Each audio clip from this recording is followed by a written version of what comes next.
Bonsoir tout le monde, c'est Snog. Ce soir on se retrouve pour la conférence Black Voices in Gaming. Ça commence dans 30 secondes.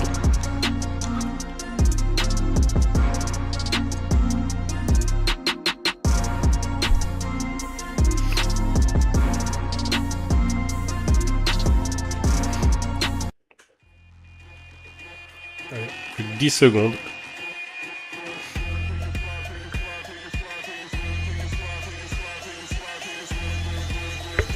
Ouais, c'est parti.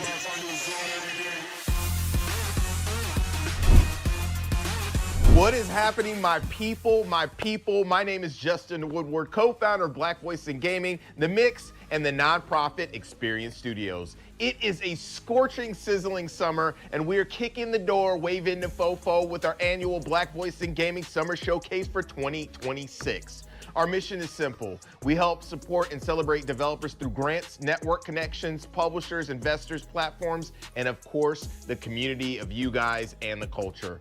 This BVIG, we are proud to showcase trailers, interviews, and gameplay sessions with some dope developers. Before we get started, we want to thank our sponsors, Raw Fury, Aurora Broadcasting, No Rivals, The Mix, and our broadcasting partners, Summer Game Fest. Thank you guys for supporting us. IGN, Twitch, GameSpot, and Steam. Yes, Steam, please wish list or purchase the games you see in the show through the QR code that pops up. We are coming up on our third year with the XP Fund, where we help fund grants through an accelerator program that will get these games made. If you're interested in supporting these games through charity, please follow the QR code on the screen when it pops up. And if you're interested in investment opportunities, please hit us up as well.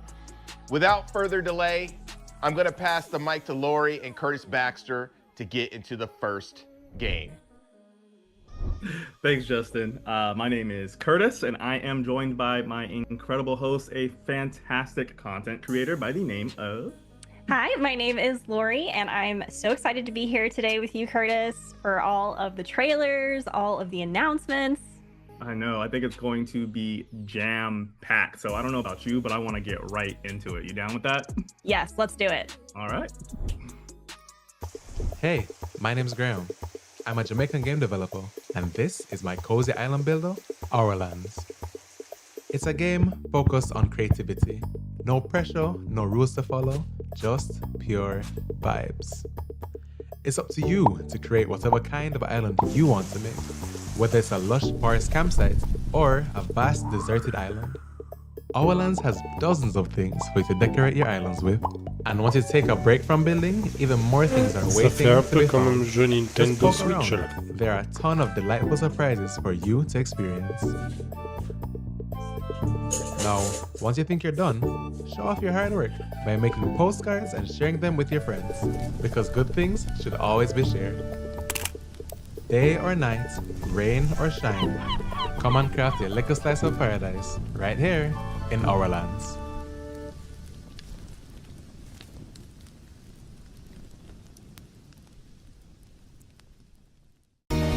A princess, once beautiful beyond wonders of the flesh, now crawled the earth as her demonic mass pulsated lifelessly.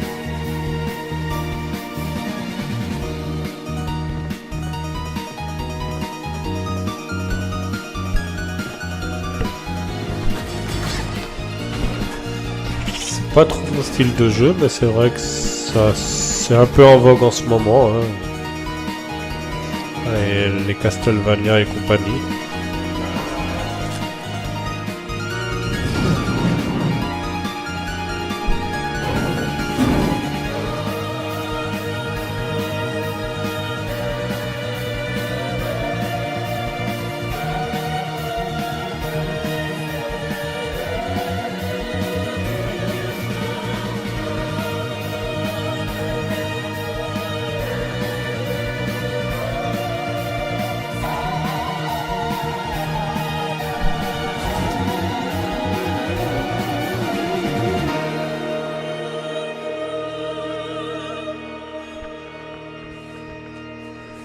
But 2027 sur Steam et Switch. Ça va.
Encore une fois, c'est pas trop mon style de jeu. Mais bon, après, ça peut quand même plaire à certains. Hein.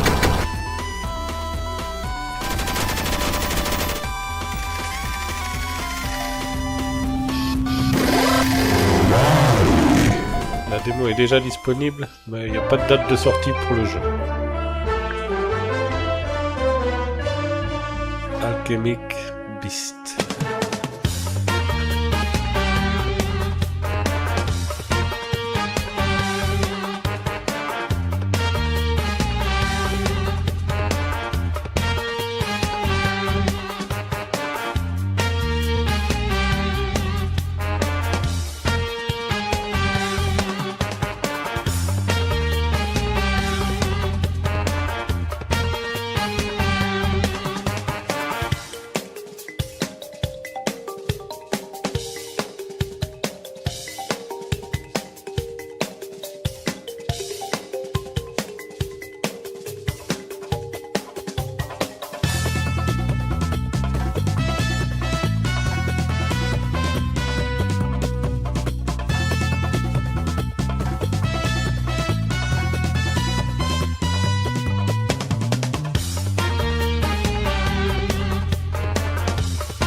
Pas de date et pas de console là? Ah, bon, on verra bien. Hi everyone, I'm Thiago Prudente from Mandinga Games. We are indie game developers from Salvador, Bahia, Northeast Brazil, and I'm the lead developer of Black Sailors, Bay of All Saints. I'm here to tell you a bit about the game we are building and why this story matters so much to us. Black Sailor is an adventure RPG with tactical turn-based combat. It's a story during the colonization of Brazil back in the 19th century, about a group of enslaved Africans who refused to accept their fate. So they rebelled, seized control of a slave ship, and became pirates, fighting back against the Portuguese colonial oppression in the Bay of All Saints. It's a decolonial game. That means we are shifting the lenses here. We are so used to seeing history and games told from the perspective of the conqueror or the explorer, but in Black Sailors we flip that logic. We take the power out of the hands of the colonizer. Ça peut déjà plaire à plus de monde que les premiers jeux. One of the things that drives Mais je us pense que c'est du is how combat en tour par history tour, ça is aussi. taught. Even in Brazil, our education is often very Eurocentric. We were taught at school that our country was formed by Portuguese, indigenous people, and Africans, as if African was just one big homogeneous block, but that was not the case. The African diaspora was formed by several different ethnicities: Yoruba, Bantu, Fon, and many others. Each had their own unique culture, cosmology, and customs. Some were even rival back in Africa, but they were forced into the same struggle here. The colonizers actually thought mixing different ethnicities would prevent revolt. It's important to understand that Black Sailors is built entirely from an Afro-Brazilian perspective. Our culture is incredibly rich and rooted in African ancestry. But over centuries, we lost the clear lines of what came from each ethnicity. In Black Sailors, we are creating an alternative story, exploring what it would look like if this Afro-Brazilian identity was forged in the fire of a pirate rebellion. We didn't want to just make generic African rebel characters. That's why we are collaborating with historian, specialist in African diaspora in colonial Bahia. We have researched these specific ethnicities to create characters with real, distinct motivations. So in the crew, you will not just find generic Africans. There is a Daomé warrior, a blacksmith from Oyo, a hunter from Ife. You also find people with very different motivations. Some of them just want to go back to Africa. Others want to build a full-scale rebellion and dominate the bay. And some have lost everything and are driven just by revenge. These clashing motivations create dynamic conflict between them that evolve as you play. When the game begins, they have just taken control of the ship. They don't know each other yet, but they quickly realize they will have to overcome their differences if they want to survive. Your role as the player is to manage this crew and assign them to specific functions on the ship. So, if you want the ship to move faster, you need to put more people on the sails. If you want the ship to shoot back, you need to put more people on the guns. This is how you play your Revolution. It's a turn-based strategy experience divided into two phases. First, the planning phase, where you manage your crew, analyze enemy movements, track enemy bullets, and decide your strategy. Then comes the resolution phase, where you watch your decisions play out in real time. As your adventure continues, you upgrade your ship and crew and rescue more people who join your cause. We just announced Black Sailors to the world, and the reaction was intense. We saw a lot of backlash from people who treated the simple act of portraying enslaved people with agency as some kind of agenda, but the support has been even louder. We realized that there is a massive audience of players who are hungry for stories that step outside the Eurocentric power fantasy. Black Sailors is for Pour l'instant, everyone. c'est bon. En même temps, on n'en a pas vu beaucoup, mais c'est le meilleur des jeux qu'on a vu pour l'instant dans cette conférence. Même si je suis pas fan du tour par tour. 2027. On peut déjà le wishlister maintenant.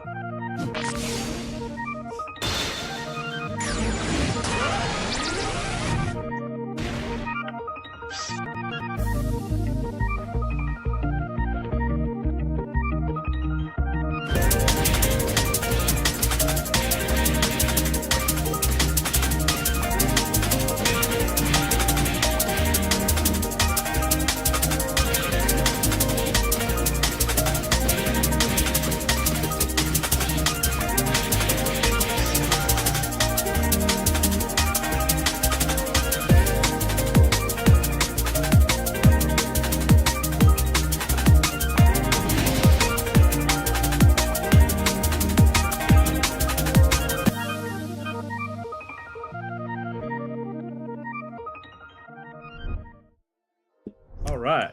Well, that was an incredible trailer for Netcode Warriors. I am joined by my co-host, Derek Fields, and right now we also happen to have the CEO and game director of Sun Studios, Segun Oshede. How are you? I'm good. I'm glad to be here. How's Le everybody seul doing? truc qui est dommage dans ces petites conférences-là, c'est que on n'est checking pas out this game. So, I mean, de right off the sous-titres bat, en this is français, like some incredible combat, ou dans d'autres some langues que incredible l'anglais, en art fait. direction. These are totally new characters, right? Pour ceux Totally qui new veulent IP. regarder dans Can you une kind autre of langue, walk c'est us compliqué. through the entire development process? Yeah. So we've been working on Netcode Warriors since 2020. So it's been a hot minute. The earliest days were a lot of ideation kind of phase. Like, what does this IP mean? Like, what is it about? Like, kind of figuring out some of the story and lore aspects and kind of honing in, like, how we were going to reference our inspirations and things like that. Once we were able to kind of communicate with Watanabe-san and Moriyama-san, so those are the guys from Japan who actually worked on the Digimon IP. Kenji is like one of the original kind of creators and designers of the Digimon IP. Once we were able to kind of talk with those guys and get more of a hone in on the art style, I think that kind of like we were off to the races at that point. We also had other very talented designers.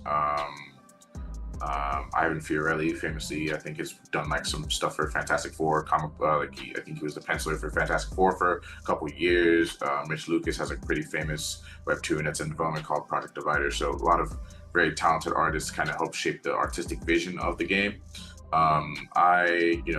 My inspirations for art generally are always going to be based on my background. So I'm Nigerian. So for instance, the main character is Yoruba. I'm Yoruba, so I'm the Yoruba tribe. That was important to me, but also bringing in some of the things from my childhood that really stood out to me artistically and stylistically. So very Shibuya punk and grind fiction inspired. You have a lot of like kind of streetwear and street culture kind of aspects that are kind of baked into some of the art and especially the human characters, but then the transformations into these like larger than life like warriors. We call them code warriors. It's very Sentai inspired, very Power Rangers inspired. So those are like bringing in a lot of like aspects of things I grew up with, like Mega Man Battle Network and other franchises like that really shaped the vision of like the IP and everything like that. But yeah, rock on. It's easy to see for me coming from like a similar background in terms of influences and the types of media that I was growing up with. those influences, like, they breathe all throughout Netcode Warriors. There's something that you nudged on that I would love to hear more about. One of my favorite topics is talking about cultural intersection and how these different inspirations can come together to breathe new life. You're directly interfacing with Japanese developers and artists within this project, and so can you expand a little bit more about what it's like to work, truly as a globalized studio? Yeah, so the whole studio is remote. I've always said, like, I don't really care where you come from. I just care that you got heart and talent, right? That's it. I don't even care too much like how much experience you have, because I think it's very easy to fall into that trap when you're hiring somebody of, that whole thing like, oh, well, I need experience to get a job. How can I get a job if I don't have experience, right? So for me, it's just, if I see passionate people, talented people, I tend to reach out to those and try to see if there's like a way we can collaborate in certain aspects and certain avenues. In regards to the globalization of everything, yeah, like, people from all over the world, from Spain, from Indonesia, animation team, the riggers and animators from Brazil, and so like the team is kind of worldwide, kind of by necessity, just because we want the best people that we can bring onto the project. In regards to working with the Japanese guys specifically, definitely language barrier was, kind of hard to overcome. You're like translating emails back and forth, trying to make sure that you're not saying anything that they can be perceived as like offensive and incorrect. Like, you want to make sure you're culturally sensitive to whoever you're speaking to and kind of the background, especially some of these guys who are very well known in the industry for, the kind of work they've done. So yeah, it was very important for us to always approach those conversations with respect and make sure that the people who we're talking with, that they're creatively and artistically being fulfilled by the work we're asking them to do. Yeah, I'd say that's kind of our general approach to how we do stuff. So, I mean, in game development, we all know it's not easy, especially when you're running a team, especially when you have a globalized team, like you do. Can you speak to a little bit of the challenges that kind of come up and kind of how you kind of triumphed over them? Yeah, I'd be lying if I said I've got this part down 100%. I'm still growing, learning every day. Part of it is just, trying to be as flexible as you can with time zones. Time zones can be a big thing. Right. Sometimes I just don't get a lot of sleep, because I'm like talking with people in Spain who are 4 hours ahead, or Japan who are, 12, 14 hours ahead or whatever. Right. So like sometimes it's me being up at 3 a.m. but needing to be up at 8 a.m. to do something. Right. So that the reality is, like, sometimes, it's a grind. It's really hard. It's difficult. It's mentally taxing. I'm sure my girlfriend would love to see me more. But, at times, life demands that to achieve greatness, you must do great things, right? So yeah, I hold myself to a very high standard in regards to how I do work and how I operate and everything like that. And I can't expect everybody to put in 100% if I'm not putting in 100%, right? 110%, whatever I have to give, I give.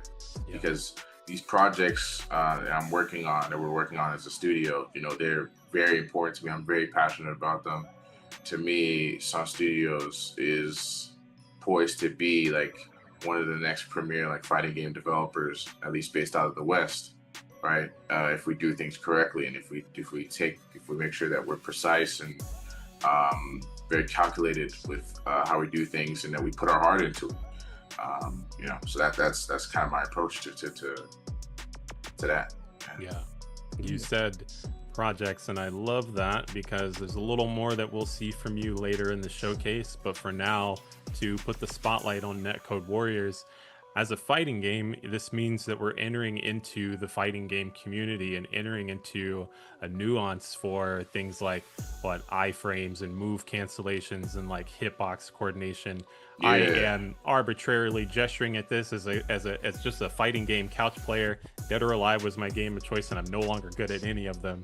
But they bring such a nuance, and so what sort of nuance, emergent outcomes do you hope comes from Netcode Warriors in terms of how people play and engage with this game? Yeah. So Netcode Warriors, right, obviously there's the stylistic kind of things that we're referencing, but in regards to the gameplay itself, I think that's actually where it shines, or where its specialness comes from, because we're making an arena fighter which, there's a lot of them out there, usually based on licensed IP, like your famous anime or whatever.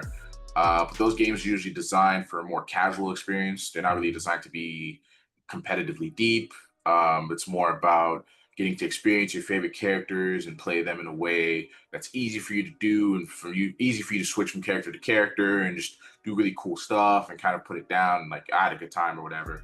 And that's not really the design goal here. The design goal here is for you to put hundreds, thousands of hours into like the game is like constantly revealing itself to you. And in that kind of design space, arena fighters haven't really had competitive spotlight before. I mean, there's one or two here or there, but they all kind of make compromises to kind of have that conversation with the fighting game community, I would say. And we're kind of looking at things in a sort of a different direction. Obviously, we're trying to incorporate some things like motion inputs are pretty big for us, quarter circles and things like that should just exist more usually in traditional fighting games that tend to not exist in arena fighters. We're putting those in.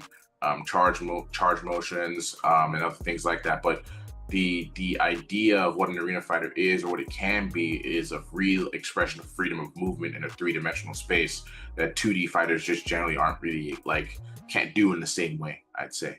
And so even the 3D fighters that you're familiar with, like Dead or Alive or Tekken or Virtual Fighter, because jumping usually and crouching share an input, jumping, crouching, and stepping to the side share an input that limits how quickly you can move in and out of the foreground. And it's mostly about moving forward and backwards quickly with like intervals of that. That's why there's high level techniques about stepping out of the foreground.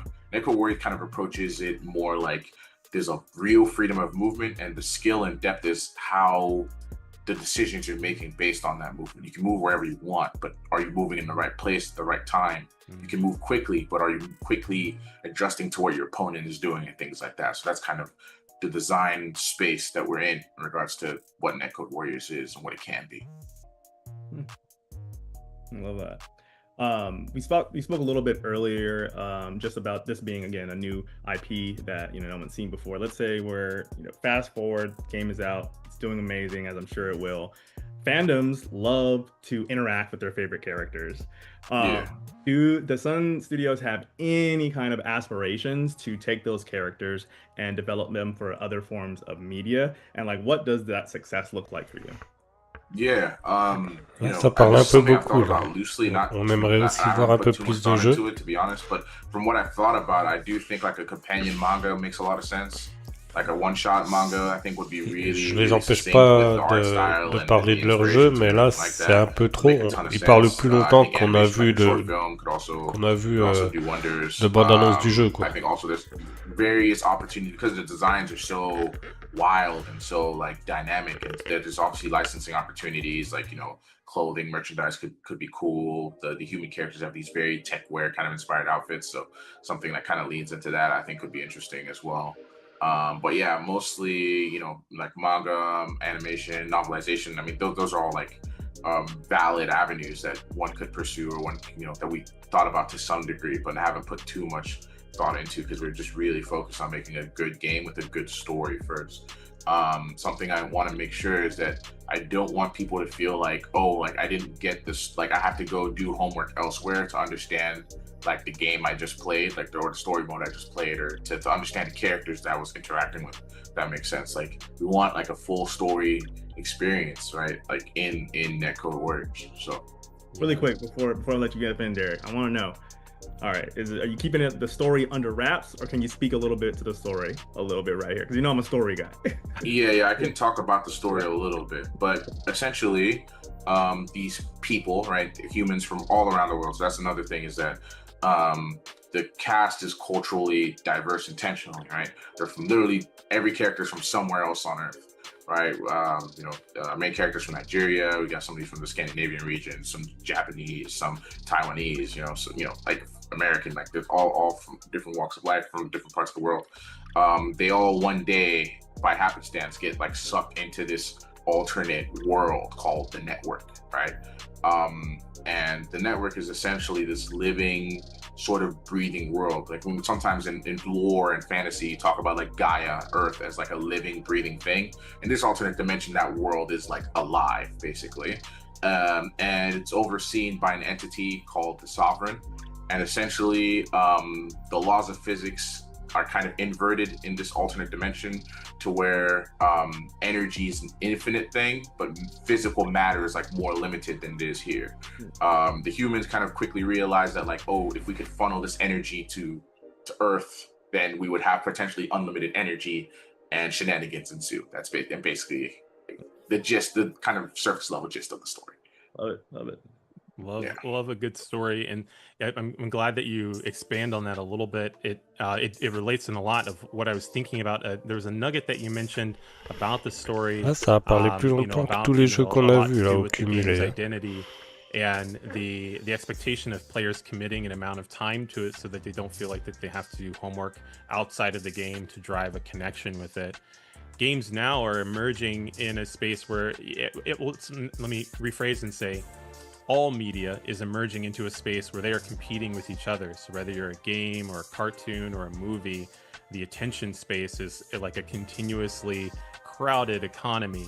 And so, looking to keep your players in this environment in hopes that they will dedicate that time and expand upon the story. It sounds like a huge undertaking, one that it commands, standing out with some of these other arena fighters that you were pointing to. What do you think about that? Emerging into a saturated space, emerging into a space where, the goal of keeping players attuned to the game is going to be really important. Are there other elements that are going along with the story to keep people coming back for more? Yeah, I think the big thing, like the competitive kind of drive. The game needs to be deep, right? From a competitive standpoint, to have a sustainable player base, or just a player base that sustains over time. I think another thing also is like at this point with most fighting games, like you need to show your player base that you're gonna put more time into it outside of just the initial release. So you're gonna expect like some kind of downloadable content, whether it's more characters and things like that down the line, which are all things, conversations we're having and plans we're making. I obviously can't speak to anything definitively like that at this time, but all conversations we're having about how to make sure that Netcode Warriors is it's not just a game, it's an intellectual property, right? That can extend past just the game itself, right? Yeah. Like whether, we get to make like a Netcode Warriors 2 or 3 or whatever, right? Like we've already had conversations about some of the story elements that would play into Netcode Warriors 2 if we got to make that. And we have some very interesting kind of, fighting games are very hard to market. You need to show players that there's something, either you usually need IP or something unique or something they're familiar with, something to grab them or bring them in. So one thing is obviously like character designers who've worked at Marvel and worked in, Bandai and Digimon, like that was like one pull. Another pull that I can't go into too much detail about, but I can basically explain is that we got some pretty prominent content creators in the fighting game community to agree to let us use their likenesses actually as characters in the game, as playable characters in the game. So that's something I'm super excited about, because I think it really creates this like fandom kind of relationship between the game and those content creators and their communities, right? That I think will really accent kind of the IP in an interesting way. Cool. To remind folks watching, you are both the CEO of Sun Studios and also the game director. So you're actually covering multiple projects at a time. Yeah. Talk to us about what does your typical day look like when we're talking about literally being part of crafting the business, which is the game, games in your case, but then also having to operate also on the kind of business side of things.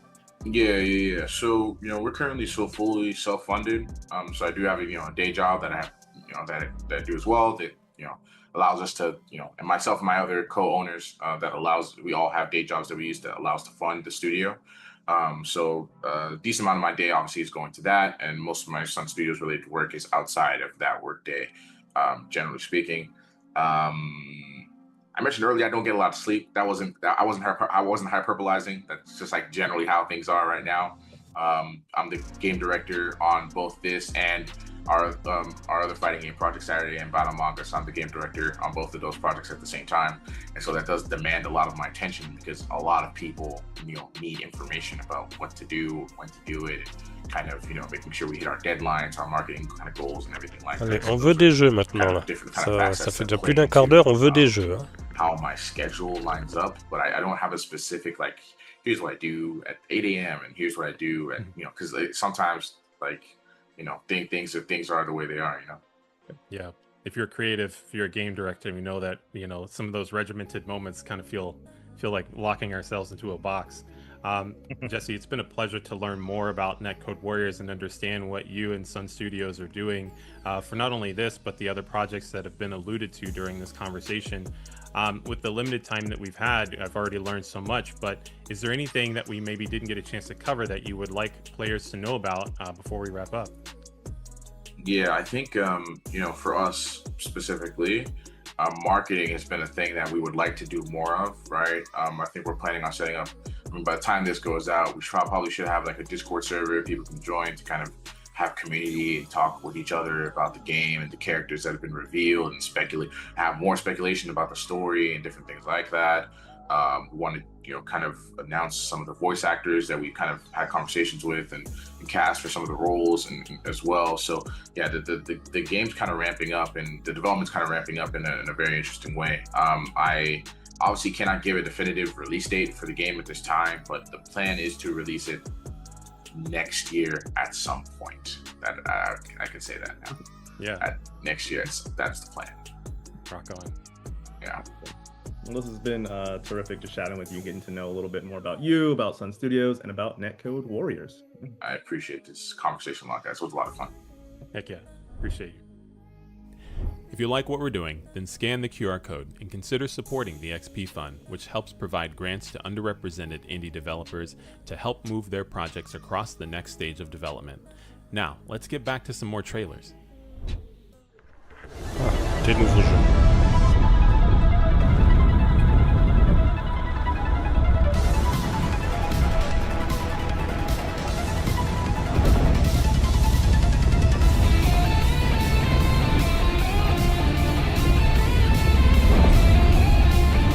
Ça peut être pas mal quand même. Hein.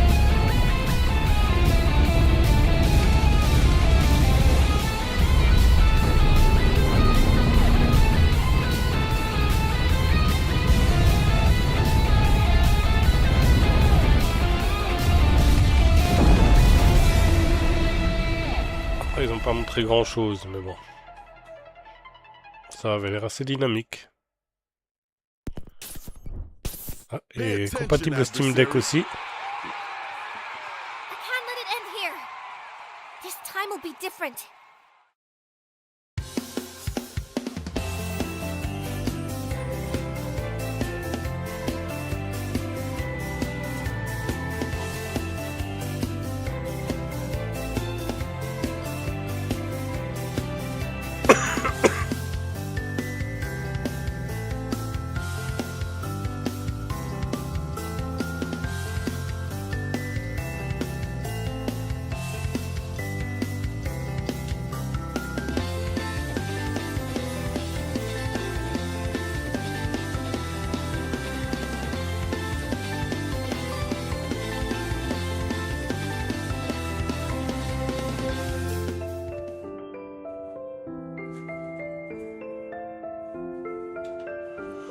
Ça par contre c'est moins, pour moi en tout cas c'est moins intéressant les jeux un peu façon Candy Crush et compagnie.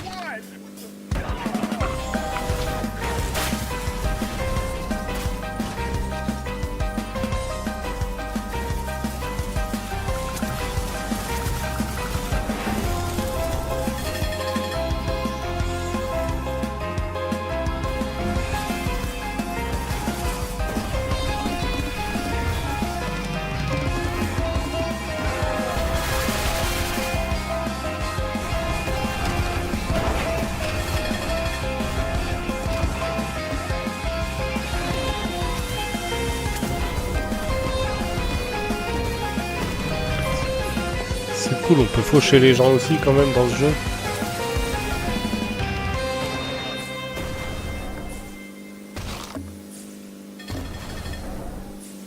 Xbox Series et Steam, ouais, ça va. Ils font aussi sur console quoi.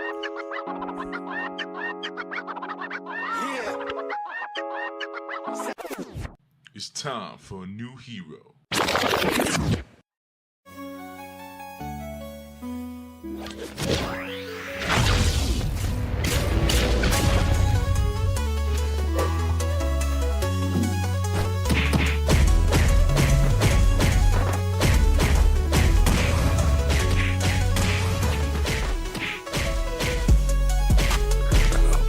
combat, c'est pas du tout mon style de jeu. Mais celui-là, il peut rappeler les jeux des années... un peu années 90 comme ça. Sur Steam. Hello and welcome back. I am joined by my lovely co-host Lori. Hello. And also here we have combat designer and also my former colleague Stephen O. How are you? Espérons qu'il ne parle pas pendant un quart d'heure là. Hanging in there. Weird time, but you know. Sure. But it's good to see you again, you know? Yeah, it's been a while. So let's just jump right in and get started. Can you talk to us a little bit about kind of your path to becoming a combat designer? Yeah, so my path as coming to a combat designer, it's like I had very humble beginnings. I started off in Albany, New York. That's where I grew up. And my brother is a lot older than me, and he would introduce me to a bunch of comic books and action movies like the Five Deadly Venoms, Kid with the Golden Arms, and one of my favorites, Bruce Leroy and the Last Dragon. And I just wanted to become these kind of characters. So I would start like taking gymnastics and doing kung fu and things like that, just to be the character. And when I translated that energy into like making games, I like realized that not just being a game designer, I could also be a person that creates these sort of action figures or adversaries or even the heroes to allow people to feel like that person I was trying to capture and become myself, So went to school for it. I went to school at Rochester Institute of Technology. I didn't know anything about programming really before that. I took like one class in high school, and RIT was just starting to have a games program, and I wanted to make sure that I can get into the program. I started talking to, I originally went there for IT, knowing that they're going to have this game program, and I lined all my classes to be like a good game designer and have them transfer over because I didn't have a whole lot of money to like stay there extra years. And then along the way, I met a lot of people that had been working in games and had an internship where they realized there's a specific role for a combat designer, a person who makes the enemies or a person who works on the hero and their interactions. So that was like my first foray into getting into realizing the role of a combat designer.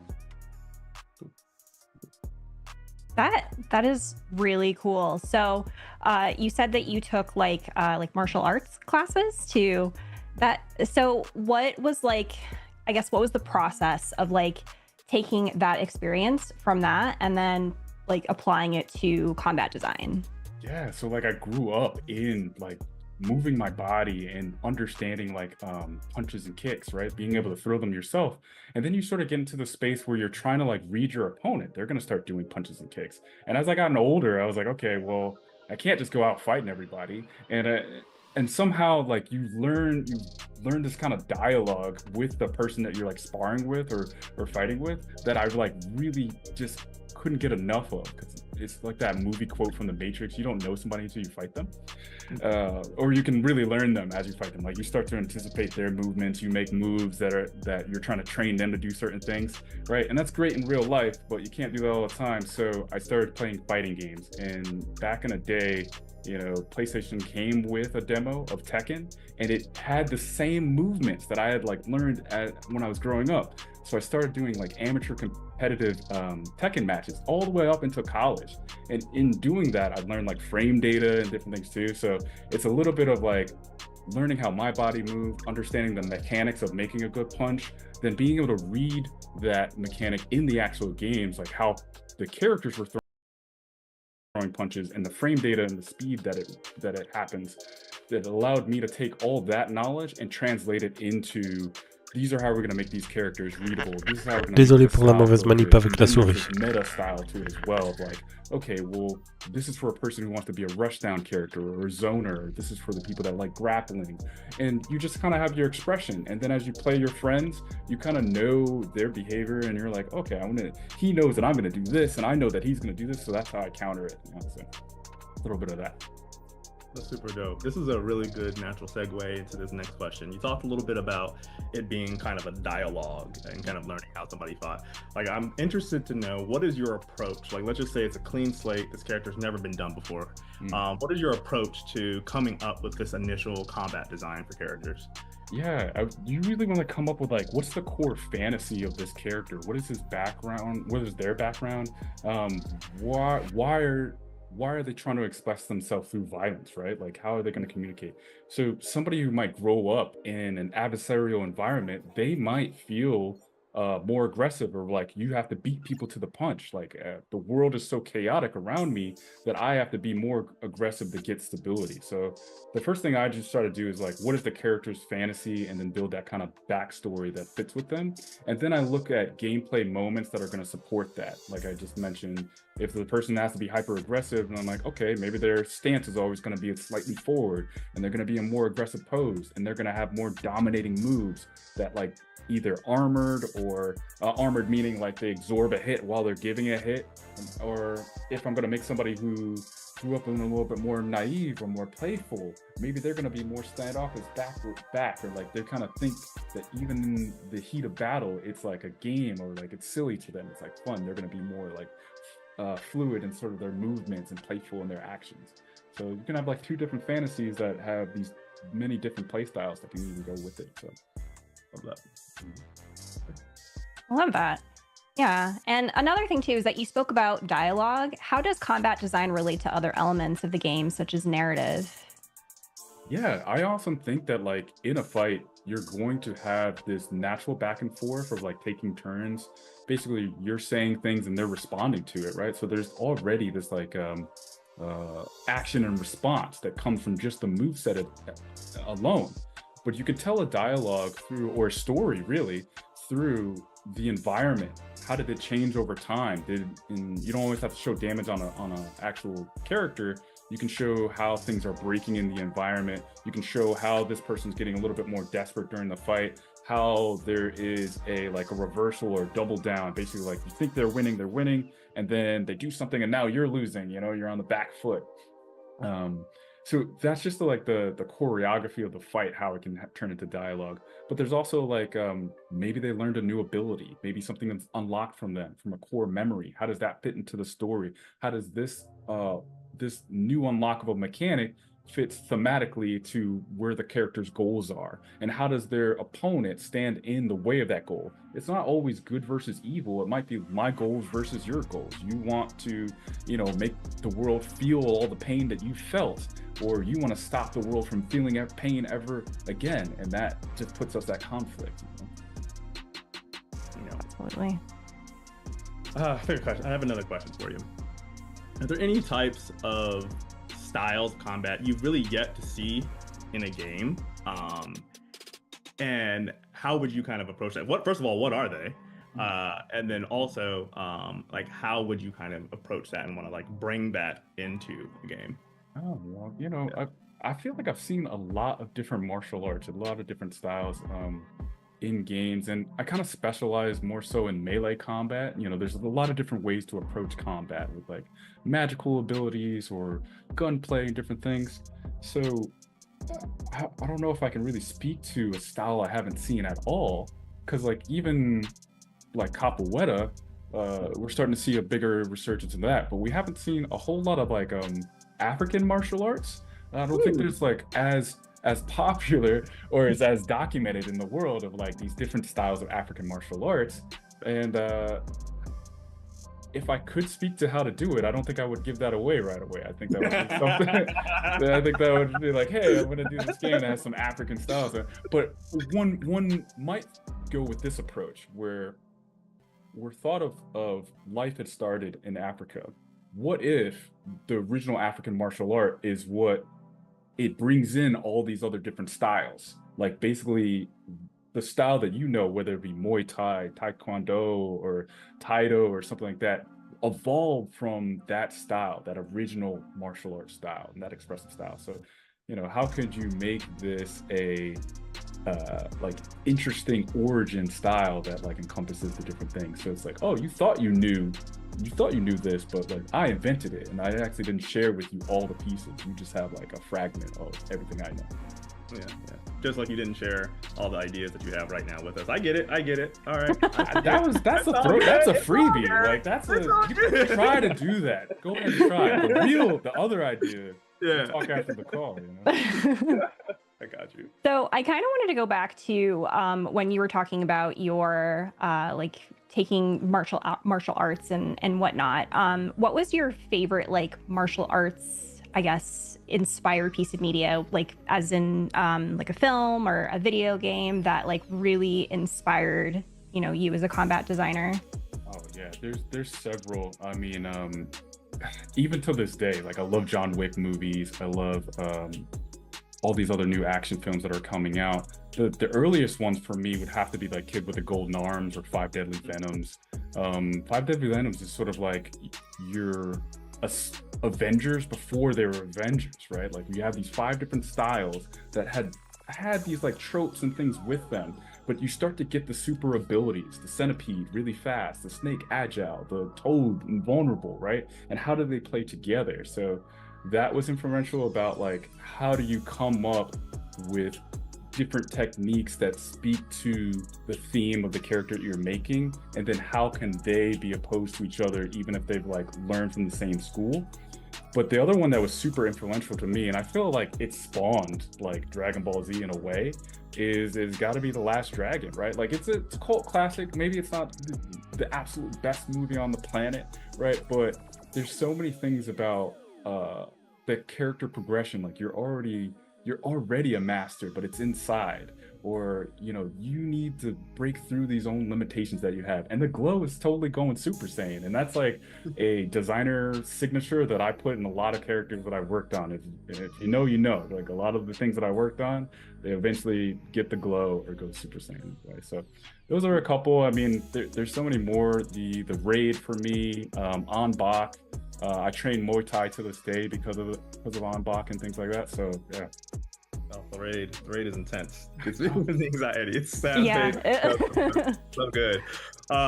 Speaking of just the titles you worked on, you've worked extensively in a lot of different games. Would you mind telling an audience a little bit more about some of those games that you've had the luxury of working on? Yeah, absolutely. So I started making games I've been making games for over 10 years now, a bunch of little indie games, Mech Knight Chronicles, to working on Project Spark, to Fat Princess Adventures. But I think my big break was actually working on God of War 2018. I joined the team at a part of the projects where I had a lot of influence over the encounters, and they really liked what I did, so they brought me back to be working on the grunts, or like more basic units. So first I worked on how, with this new camera, how we're gonna have these fights be readable and digestible and feel good. And then I worked on how do we make these creatures fit into this world a little better, and mini bosses and bosses. So I worked on Ragnarok and then the DLC Valhalla, where I combined both my encounters knowledge and my character creature making knowledge. And then I wanted to take all the things that I learned by hanging out with Kratos and some of the fantastic people at Sony Santa Monica to work on Black Panther. And that's where we got to hang out a little bit. And I learned so much on that team, but sadly, you know, we can't really talk about it or show it or do anything about that. So now I'm just helping other studios with their projects, some big projects that are unannounced. So I won't be able to talk about them too much, but it's similar to the things that I've learned along the way so far. Do you have any favorite combat moments among the games you've contributed to? Oh yeah, there's so many. Let me try to pick one. This is a huge moment for me on God of War 2018. I'm responsible for a lot of deaths in the basically Draugr pit. So that's where the bridge breaks and Atreus falls down, and then Kratos jumps in to jump down. And there are 3 heavy Draugrs that spawn in that fight, and that massacre a lot of people. So in playtest data, we see a heavy drop off of like people struggling with that part. But once you get past that, you're prepared for the rest of the game. Like once you're able to overcome that challenge, you have all the tools that you need to beat the game. So even though it is a frustrating moment for a lot of people, I think it did help a lot of people get into learn to play the actual game instead of relying on like first tier tactics, like early tactics. The other moment on 2018 that I really enjoy is actually right in front of the stonemason fight. There's 3 different superpower joggers that come out, and you think that this is kind of the fight. These 3 units on their own can make an interesting encounter. But actually, we bring back an old trope from the previous God of War games where we spawn a large creature. It used to be a Cyclops. For us, it was a ogre. And then we spawn another ogre. So right when you think like you fought this one challenging fight to like now there's an ogre and then there's like 2 ogres. How am I ever going to do this? But it's set up in such a way that the pacing of the encounter empowers you to get over it. So you're at first you should feel the threat of it, but as you overcome that fight, you're like, oh yeah, I am awesome. I am the God of War. I totally like can handle all these things. So those 2 moments, like frustrating moment that turns into like now you have the skills to beat the game, and then I was scared, but it's actually a totally doable fight. I love those moments in games. That's awesome. Absolutely. Since we're still on that subject, how do you balance that? Because as you know, we've worked on projects together, and sometimes fine-tuning and balancing encounters and combat can prove to be a challenge in and of itself. So kind of what's your approach to just making sure things just feel good? Yeah. So my approach to like making things feel good is first just like I always tune or start fighting an encounter with the most basic things. Like I always just use basic attacks, and if I'm making a creature or a boss or an encounter, I should be able to defeat it with just pressing the simple attack button, blocking and dodging, and take 0 damage. That lets me know that the animations are readable, the pacing is correct. Maybe there's, if I do get hit, then like, okay, I need to like time out, or I need to put a piece of health or something that you can like recharge yourself into the fight. And then the other parts is just like thinking about the fairness and the fatigue that you might have after seeing X amount of units, X amount of heavy fights, X amount of times where you needed to parry or in one particular encounter, and how much time that encounter is going to be. So if you're fighting a boss, maybe that's 4 minutes, and I'm like, all right, well, I need to balance. I have On to est play déjà quand même à this in my 35 very minutes de basic defending, parlotte punching, and not get cumulées. hit for 4 minutes Pour, straight. That could be really taxing on n'a for pas encore somebody. atteint l'heure de How do I make conférence quand the même. character interesting Donc enough il y a in déjà those plus 4 de la minutes moitié that de somebody's la not conférence juste overstimulated pour or parler. fatigued by doing all the actions that I do. So it's super high level. I'd love to go into more detail about it, but like that's kind of where I start. No, I appreciate that. No. Yeah. Sure. I think something that I'm really curious about too, like when you're doing the balancing, like what is your, I guess, the priority you think about in terms of combat? Because I always think about like when I'm playing a game, do you think more about like the offensive, I guess, or like more of like the defensive or like magical parts, or like I don't know if that makes sense, but like what do you try and prioritize, I guess, when you are starting, like when you're planning that out for combat? So, it's you know, we were saying dialogue before, but it's really about the dance. Like even if you go back to those movies that I was talking about, they're not really fighting. They're kind of like doing this sequence of dance moves, you know. So they're your dance partner. So how do you make this person interesting? It's not just about defend.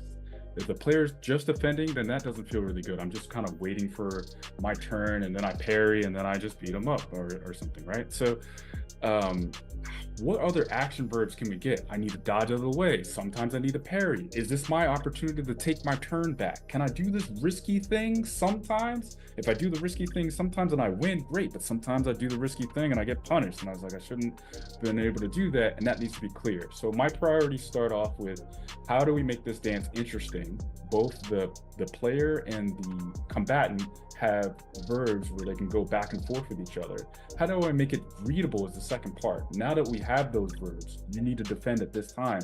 I need to signal to you that this is the move that you need to get out of the way of. And then this is the move that you need to block, or this is the move that you need to interrupt, right? And then the third part is like, well, how much damage or like how many tries do you get at those attempts? If the player is getting hit once and the game is over, that can be really stressful. But maybe some attacks are more punishing than others. So now that's that signature kind of, and sometimes we call it like the signature kill move, where it's like, I need to watch out for that because it's just going to level me. you know. So and then you just want to make that like a part of that core kit, that was the one interesting thing that I had to remember. And maybe I have a signature move too that I want to land. I need to be able to cleave him, but which way is he going to dodge? Is he going to left or right? And I feel really good when I pick the right correction, the right side. Love that. Steven, it is always a pleasure to kind of hear you dive into the nitty gritty of combat design. I've heard it several times, and every single time I feel like I leave learning something new. So thank you so much for joining us. Where can people find you on the internet? Yeah, you can find me on my LinkedIn, Stephen Oil with GBA. And yeah, I'm happy to help you craft battles that everybody can win. And it's always great meeting you guys. Thanks for having me. Appreciate it. Yeah, this is awesome. I'm back again to remind you On va of the retourner sur les jeux là. because your contributions can help get the next Après great quand même indie game off the ground. plus de près de Consider 40 supporting by minutes scanning the cumulées. QR code. Granny used to tell me all manner of stories about rolling calf and how him used to start the countryside. About River Mama and the golden table she had take time guard out by Flatbridge. About the 3-foot horse and him not afraid of moonlight. About Old Hig who a gallivant all night without skin. About Crocodile Man and how you know for answer him if him knock 3 times. She even tell me about the La Diablesse with her 1 cow hoof and wide brim hats. How about how Sly Mongoose teeth out one of the man righteous chicken then? Hey, those were good times, you know. Good times. On n'a rien vu en tout cas là du jeu en fait. Juste les endroits, mais juin 2026. Ça vient ce mois-ci, mais on n'a rien vu. I've been waiting to take a deep dive into the abyss, but I missed my chance to advance and enhance considerably makeshift. Zero heroes held red scar tissue abrasive. A menacing, tending tennis, fencing, hence the location. Given that I've been living different morals, plural grievances of legion, relieving numerals to the oracle. Sometimes it sounds horrible. Formulaic, my behavior to the Sailor Moon consumed dendrites. Not ever living aneurysm combusted. Another term turns families into nothing. For greater good I can understood, I gotta remain afloat. No lane left stain, is it insane how I name my quotes? I speak it to existence, a brief relief condition. Couldn't occupy the sky without permission. As long as the spell cast, my nature ain't your value, have you driven, live in nexus. Authority to the normally, formerly known, shown everything, except for the weapons kept swept under anything, you get it?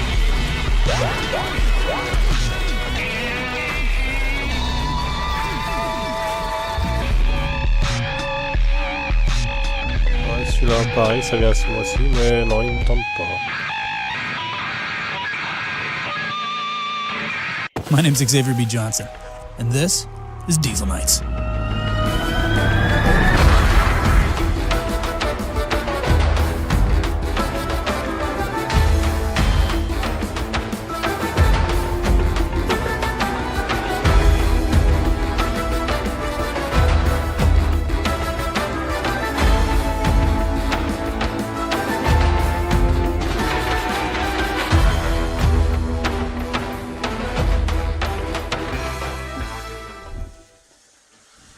I'm Indigo Doyle, creative director at Pushing Vertices, located in Toronto, Ça va Canada, parler combien where de we're temps making encore? Roller Girl, a slice-of-life adventure about Naomi, a 16-year-old girl in the 2000s, vibing with her rollerblades and her MP3 player. This game is a love letter to my childhood, rollerblading through the quiet streets of my hometown with my own personal soundtrack loaded up. Okay, I'm gonna tell you a secret. I love rollerblading and music. And that's why we spent a long time perfecting the movement in the game to make it feel smooth and purposeful. And when it comes to music, I always have a soundtrack for how I'm feeling. In Roller Girl, the music is linked to the mood of the game. Changing the playlist changes your perception of the world, from happy to sad. The mood influences other characters' responses to you and your dialogue options. Key story moments also impact the mood. We are curating a soundtrack inspired by 2000s pop punk by connecting with local indie bands. So far, we're featuring artists Narima and King Fabs.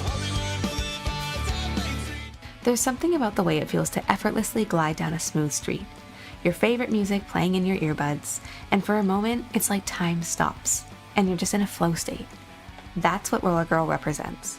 your wheels on, your music up, and the freedom to move. The freedom to explore and learn about yourself as you go. You start the game having just gotten your first car, which breaks down immediately. Desperate for cash to fix it, you lace up your rollerblades and grab your MP3 player. You do odd jobs around town, stumble into a romance, and uncover a juicy town mystery. I don't know about you, but I used to spend a lot of time in my head. Back in the day, I would rollerblade around my hometown inventing backstories for my neighbors. There's a certain charm to small towns, and I can't wait for you to poke around and find the little stories I've hidden behind fences and around corners. Thanks for taking this tour with me, and thank you to the Black Voices in Gaming Showcase. I can't wait to see you find your vibe in Roller Girl.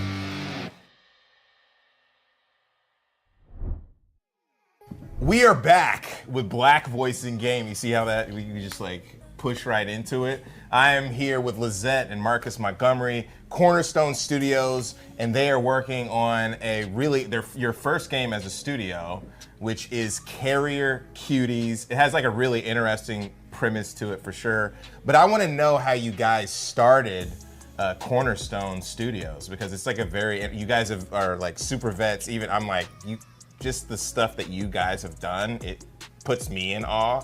So can you guys talk about how you started the studio and a little bit about your backgrounds? Yeah, we're not new to this. We've been doing this for almost 3 decades. Some of us have been doing it for 3 decades. So we've worked in console, AAA, small studios, and we were kind of at a point in our careers where we were trying to figure out what was next.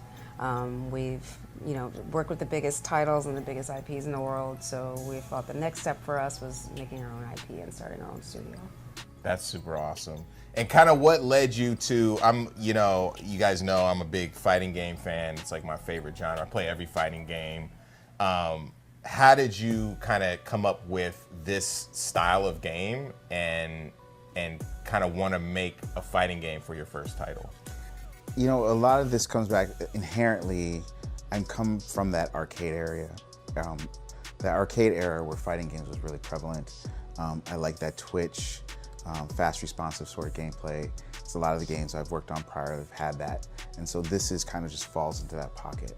To really get into what inspired this, I think, Lisette, maybe we should talk about our grandson a bit. Mm-hmm. Yeah, we've got a grandson, he's 6. And we, one of the things we love to do is like break out old consoles and old games and just have fun with him and relive the nostalgia of, us playing as a child with our grandson. And one day we broke out the Dreamcast and put in Power Stone, and we were just having a blast. Particularly my grandson Morris, was having an amazing time. And we were like, what happened to this game and why hasn't it come back? And everyone we talk to has like such affinity for it. They're like, oh, I remember that game. Yeah. And they get this like the total like twinkly eye look to it. And I'm like, so what happened? And I was like, well, maybe if we bring this back with like a fresh IP and make it like, update the mechanics and, bring it into an area where co-play and like team-based mechanics are sort of like pushed a little bit further. And so, that's how kind of got the ball rolling. Was just a fun playtime with our grandson. That's amazing. And you were mentioning this earlier, you have a collection of like a vast collection of games? Been collecting games for a very, very long time. We've, between the different eras, we even go back to the Atari, but the Dreamcast, PlayStation 1, Saturn games. Saturn? That's awesome. That's cool. Yeah. My first job in the industry was at Sega. And so, really? Yes. So I've have a huge affinity for Sega and their the litany of games that they have. But we've been collecting and carrying a bunch of different digital and physical media for a while, so our collection is pretty big.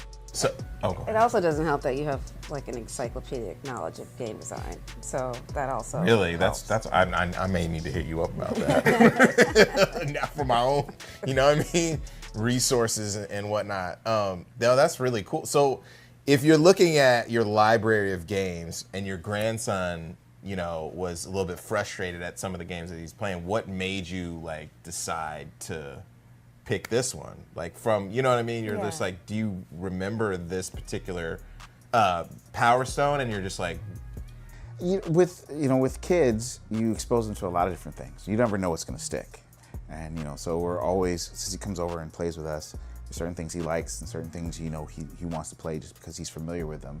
But we also want to expose him to new things, and the Dreamcast is one of those things, and Power Stone is one of the many things that we tried. But that was one of the first things that he really attached, and he would ask about it. And it was a lot of it also is because I have the old arcade stick as well.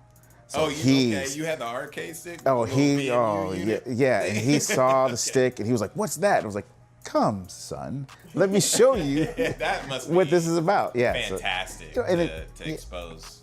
Exactly, Yeah, that's great. And we really love the fact that we found something we could connect with him.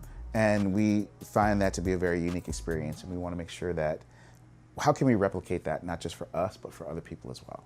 Okay. There's a lot of nostalgia around these sort of games, and people of our age may want to be able to share it with the kids that they have, and we think that we have a unique way to kind of bridge that intergenerational play. That's cool. So rolling into this, Lizette, like how did you come up with this particular game, and then can you talk about the premise of it, because it's extremely interesting? I think all good games that kind of hit the zeitgeist often reflect like the conversation we're currently having, and the conversation we're all currently having is AI. So like a 90s rap song. So I was like, let's and there's assumptions that we all come to, which is like, we're all going to eventually be killed by robots. So let's just play out to the worst scenario what that may look like and make it absurd and stupid. So I started thinking about what a post-AI world would look like, and I'm like, well, our pets are still here, so of course they'd be the ones who take over the world. What would that look like, and what would they do with their free time? And then you start doing these really silly like world and logic exercises, and then you end up with some really wild story, and that's kind of how we ended up here. Carrier Cuties takes place in the future, where AI does what AI is going to do, and eventually humans are extinct. And our pets essentially become sentient and take over the world we've left behind. And they build battle bots in the shape of their former owners to battle out their primitive instincts. And that's sort of the premise behind this. So they die, so their owners straight up are gone. Yeah. And then they're just like remembering their humans. Yes. Did the pets didn't kill them? AI killed them. Yeah, AI killed them. Because I'm like, this is so sad. AI killed them. Like AI killed them. Yeah. AI's gonna do what they're gonna do. Yeah. So let's jump into it. We're gonna play, and then I think it would be really interesting to just kind of go over the character design, the pet design, and then kind of your approach to art, and that kind of thing. So I'm gonna try to play and talk at the same time. I will give you some tips as we're playing. Okay. Just press X and Y a lot, and you'll be fine. Okay, so what's the character? So this particular character. This is essentially our boxer and our boxer. So essentially, the boxer pet is piloting his Humec, as we call it. Humec. And essentially, they appear as humans at first, and as you sort of unlock super modes, their robot abilities reveal themselves to you. That's cool. So you guys have pets, dogs? Yes, we do. Because the Scoop. That's notorious. That's when you're like, you're like, what the hell are you doing? It's time for a bath. Yeah, it's you gotta handle that. You gotta handle that in pleasant ways. But we really want to pull in the humor as much as we can of the characters that we have. And while this is still early, we want to be able to represent the humor and the character and the humanity of it all. So very much like the classic Power Stone game, you've got dive kicks, you can pick up and push different objects in the world. You can pick up tables, throw them at your opponent. Ooh. There's hazards in the world as well. Throw your opponent into the stove. If you hit them against that wall, you'll also see the barrels knocked out on them. So you can also use the world to your advantage. So I have like homing gloves. Yeah, the rocket fists. So how did I get this this power up right here? So there's power cells, like you just, as you finished, much like the classic game, there's power cells that will spawn across the map. And if you're able to pick up 3, you're able to then transform into what would be eventually your pet mech. That's not represented in this prototype build, but that is something that we will have in the future. Wait, what does that mean? What do you mean? So currently, when you get your 3 power stones, you stay in your boxer form, but they're debuting a new character with the new build where you're actually going to switch into your pet mech form. Really? So you're going to have more pet-like abilities once you get your super move. Oh, I got deaded. You can see the pet mech in our current trailer. Oh, okay. Oh, that's right. Okay, that's awesome. Which we will debut, or we already have debuted. I mean, you guys debuted it, so you'll be able to see it. Yeah. People who were on site at the mix were able to see the actual maquette that I built for it. Oh, that was cool. So talk a little bit about like the kind of practical creation of the characters. Yeah, so one of the things when we were talking about what we wanted to do in the studio, I also wanted to change my process of how I created characters and assets, and try to take advantage of, all this new technology we have with photogrammetry. So, and my natural ability to sculpt with physical material and clay. So I'm building all the characters in physical clay, scanning them in using photogrammetry, retopologizing them, and then animating them for combat. And you can also see the visual effects. So à tout moment, ça risque de couper. Il y a un peu d'orage vers chez moi, donc on sait jamais, ça risque de couper à tout moment. All of the wonderful things that Unreal 5 affords us to kind of push the dynamics and the style and the interactivity of the characters in the world. So it's been, it's a nice mix for me where I get to get physical and use my hands, and then I can get digital and take advantage of, the advantages that come with that. So how does this differ from when you were at Double Fine? I mean, you've been, like you said, close to 3 decades. How does this differ? I mean, because you wanted to get it more hands-on, but when you were at previous studios, how did you develop art there? Because you were directed and all kinds of stuff. Yeah, I started as a character modeler for 12 years and worked my way up until I became like a lead and an art director. So most of my process has always been digital. Maybe at the beginning when we're kind of dealing with sketching and doing brainstorms and loose sketches of a character, you get paper and you could get hands-on with some oil and paint. But once it gets into the 3D phase, often you're in a digital space. And so for me, I really wanted to take advantage of designing things physically first so that the toys feel great in your hands. Often I've worked in games where we create characters and we don't really see them in 3D physical form until we've made a toy, and by then the design is kind of sealed. So I wanted to nail that down early and make sure it's something like a kid wants to pick up and play with. So you're thinking of just in general the 360 aspect of how the game will feel, not only as a game, but also if kids want to play it, and then probably animation and just different mediums. Is that? I guess I'm making assumptions right now. Yeah, I'm thinking more like the toy element. Okay, right? So I've worked on games where we've designed the characters and mostly in digitally, and then when we get to the merch element, the designs fall flat. And there's just a huge amount of opportunity and affinity that people have for their characters, and we want to make sure that the toys and the merch will also reflect that. That's awesome. Tell me a little bit about the Waffle House, because that's a very iconic cultural situation. You know what I'm saying? What other, you know what I mean? Like, what other kind of cultural references as far as environments are you guys gonna have? Because no one's really doing that. Well, we know And if you think about this world that we've built, we've very much thought about how would these pets think? And if they're emulating their former masters, they would fight in the same areas that their former masters fight. So, Waffle House, Black Friday. Black Friday at the Wolf Mart or something like that. Exactly. Exactly. The county fair. The county fair. The swap meet.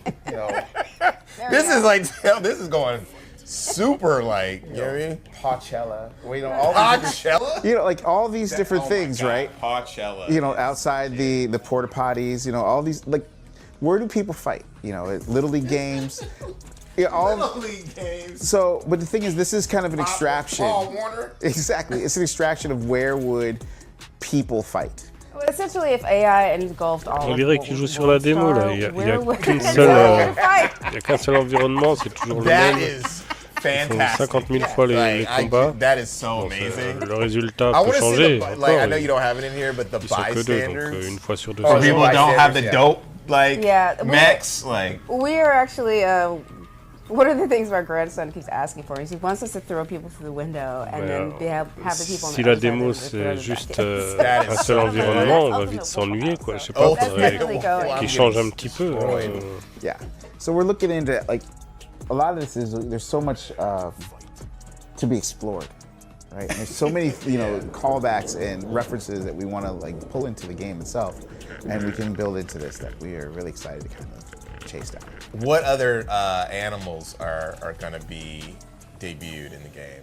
Yeah, we've actually done some really great explorations on our character lineup, kind of exploring different fighter styles with just an amazing concept artist named Connie Kang.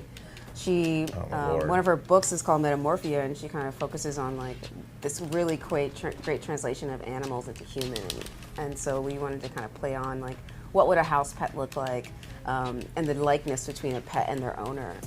And so we're kind of playing around with birds. Oh, nice. Anything you consider a house pet. Turtles, cats, of course, you gotta have a cat and a dog. Rats, we're even looking into rats. How to get a rat or a gerbil, maybe. Gerbils, Yeah, your typical house pet. That's super cool.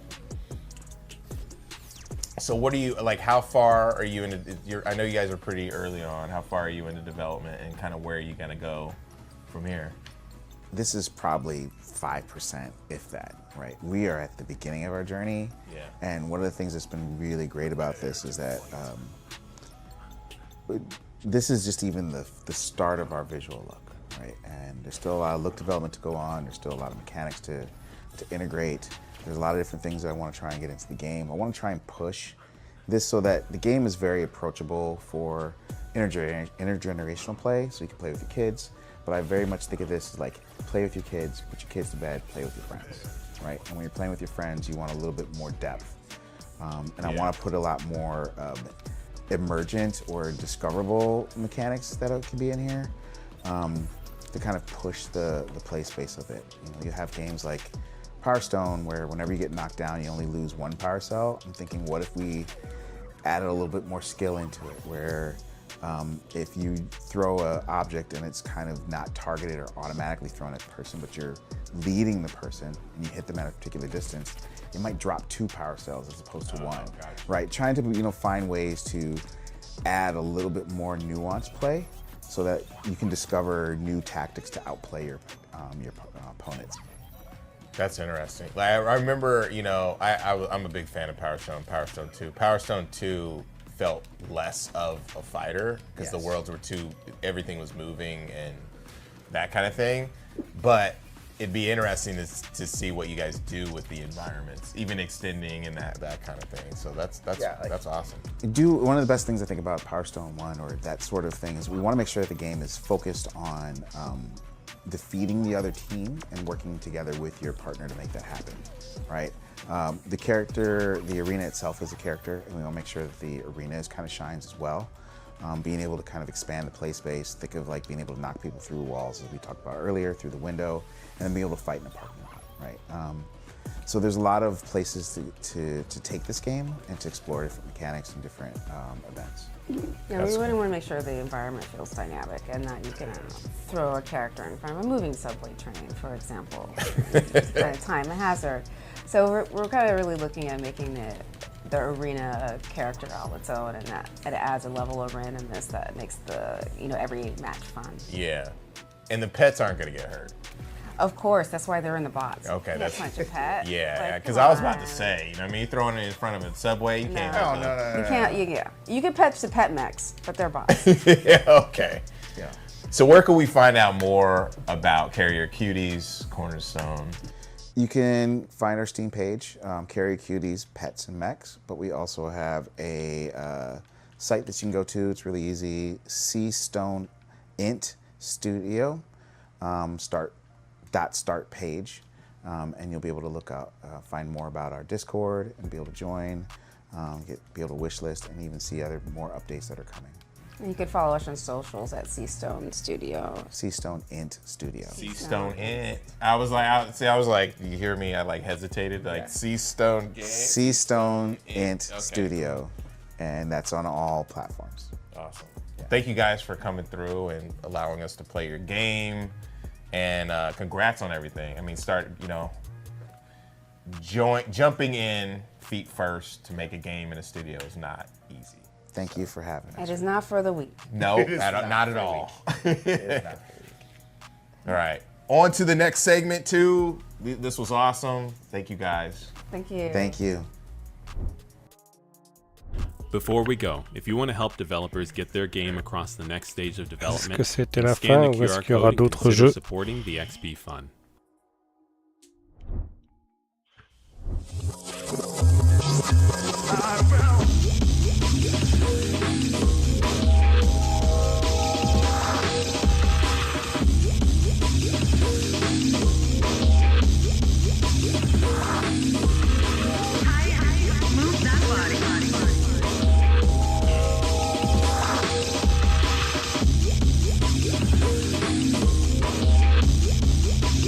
Hold on, y'all niggas playing with me, man.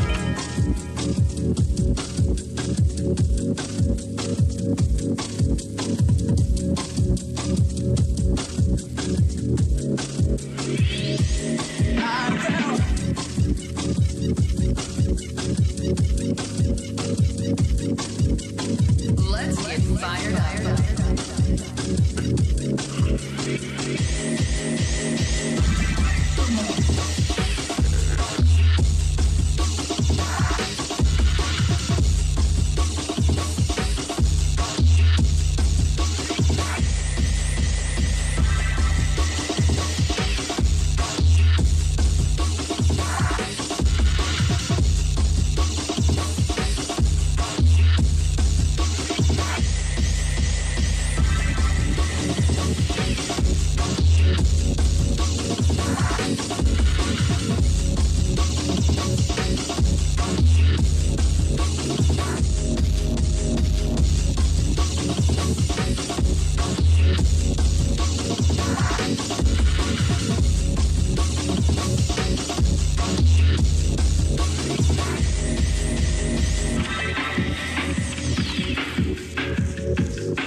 Excited for all of them, but like, what was your favorite? I think my standout would have to be Jay and Silent Bob. I mean, I'm a longtime Jay and Silent Bob fan, so just that nostalgia alone was enough to get me pumped up and excited, for sure.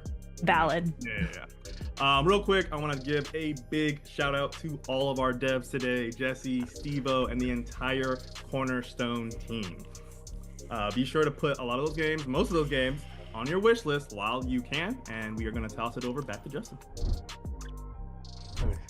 Thank you, Curtis and Lori, for hosting the show. Great to see you guys and loved those interviews.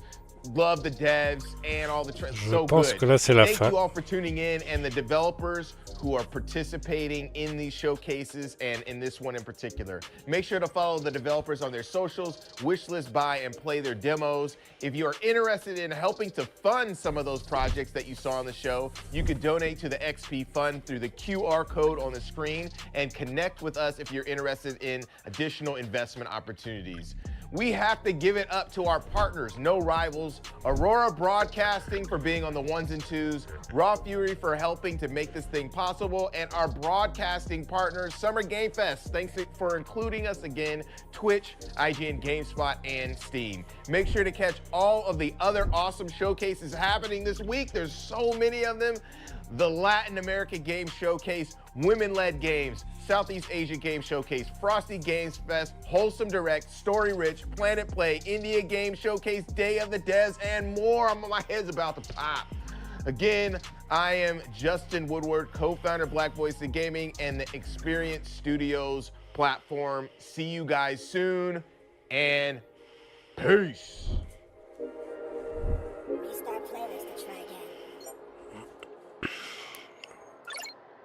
Voilà, donc c'est fini. Que dire de cette conférence? Disons que sur près d'1 heure et demie de conférence, on a quand même une bonne heure, voire plus de parlotte. Donc c'est quand même beaucoup, hein, on voit pas énormément de jeux.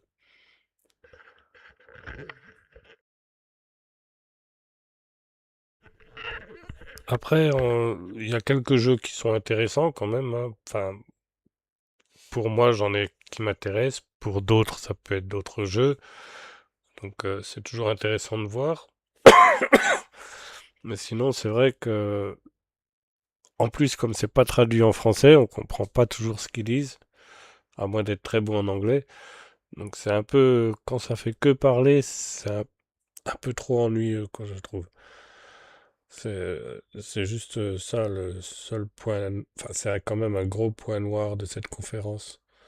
Après, c'était la première que je faisais, parce que ça, c'est pas la première année qu'ils le font, mais c'est la première fois que j'en fais une comme ça. J'espère que pour l'année prochaine, ou peut-être pas, enfin, s'ils en font avant, mais je pense pas que ce soit avant l'année prochaine, mais pour l'année prochaine, j'espère quand même qu'il y aura moins de parlotte. Ce serait quand même déjà mieux pour tous ceux qui regardent. Parce que c'est bien de donner la parole aux développeurs, hein, je dis pas ça, mais parler 20 minutes d'un jeu dont on a vu à peine 30 secondes ou 1 minute de gameplay, c'est quand même pas non plus super, quoi. Je veux dire, on a envie de voir autant de gameplay que de discussion, mais ils nous montrent 1 minute, ils en parlent pendant 20 minutes. C'est un peu stupide, je trouve.